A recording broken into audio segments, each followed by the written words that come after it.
Hola, buenos días. A continuación, mi equipo y yo les vamos a hablar sobre la estructura económica de México. Un modelo económico es una representación del conjunto de estrategias que adopta el Estado para fortalecer la economía en la nación. Nuestro país ha adoptado diversos modelos económicos. Sin embargo, para efectos del tema que nos ocupa, nos enfocaremos en el modelo de crecimiento económico hacia adentro. Algo pasó en el panorama mundial. Las naciones industriales más poderosas se vieron inmersas en la tensión de la Segunda Guerra Mundial, 1939 a 1945. Como consecuencia de la situación mundial y debido a las estrategias que en su momento llevó a cabo nuestro país, de 1958 a 1970 se experimentó un crecimiento económico sin precedentes. Este fenómeno se caracterizó por bajas tasas de inflación y una gran estabilidad económica. Las particularidades de la estructura económica durante este periodo fueron la estabilidad de los precios internos y el aumento del salario real, es decir, del poder adquisitivo. Movimientos sociales en México durante el modelo de crecimiento hacia adentro. Gracias al desarrollo de la industria en México, hubo la expansión de ciudades y gracias a ello, nuevas formas de vida urbana. Para finales de los 40, de la década de los 40, y el marco del llamado Milagro Mexicano, se inicia una construcción majestuosa de Tlatelolco, una populosa unidad habitacional que esta fue concluida a mediados de los 60. Esta ha sido simbólicamente representativa del fallido modelo económico y político del México de mediados del siglo XX. Tlatelolco se vuelve testigo de uno de los episodios más tristes de la historia de nuestro país. Nuestro país, durante el modelo económico, experimentó diversas manifestaciones sociales. El movimiento de las instituciones médicas, la guerrilla de Chihuahua, movimientos de maestros normalistas, los movimientos de la montaña de Guerrero. Estos tuvieron en común que andará la explotación del sistema en medio de formación sobre la revolución cubana. El movimiento clave, sin duda, fue el movimiento estudiantil de 1968, el cual puso jaque y cuestionó gravemente los desajustes económicos y políticos a consecuencia de los modelos implementados.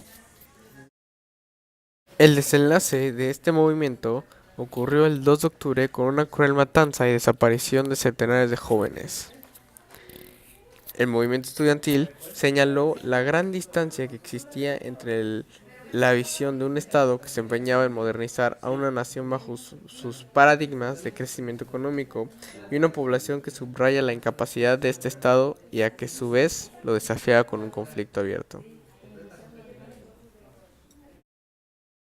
El 2 de octubre de 1968 los estudiantes fueron atacados en Tlatelolco por el ejército mexicano gracias a la incapacidad de negociación del gobierno mexicano y la sospecha de conspiración comunista que amenazaba la estabilidad de los próximos Juegos Olímpicos a realizarse en nuestro país, lo cual llevó a que el ejército tomara las instalaciones de la Universidad Nacional Autónoma de México, la UNAM y el Politécnico Nacional. Crisis y agotamiento del modelo económico de crecimiento hacia adentro.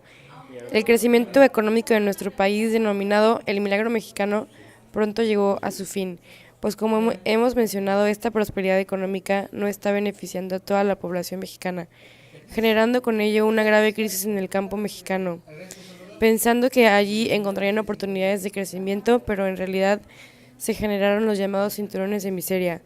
En la década de los 50 se afirmaba que la mitad de la riqueza de la nación estaba en manos de 10% de la población. Estas condiciones generaban inconformidades entre los obreros y campesinos para 1951. Se generó la denominada Caravana del Hambre, conformada por familias de mineros que viajaban a pie desde Coahuila hasta la capital del país.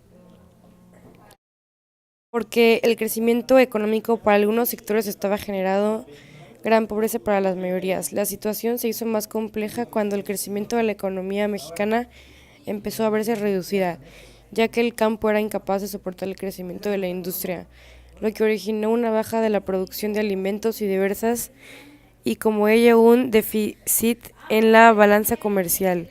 Esto significa que cada vez era mayor la indiferencia entre lo que México exportaba e importaba, es decir, se redujeron las exportaciones y se incrementaron las importaciones. Aunando a esto la capacidad de ahorro de los mexicanos se venía abajo, contrayendo aún más la economía. El crecimiento económico que México experimentó después de la Segunda Guerra Mundial fue sin precedentes en su historia. Sin embargo, también generó efectos de los que aún no ha podido recuperarse. Con esto concluimos nuestro noticiero.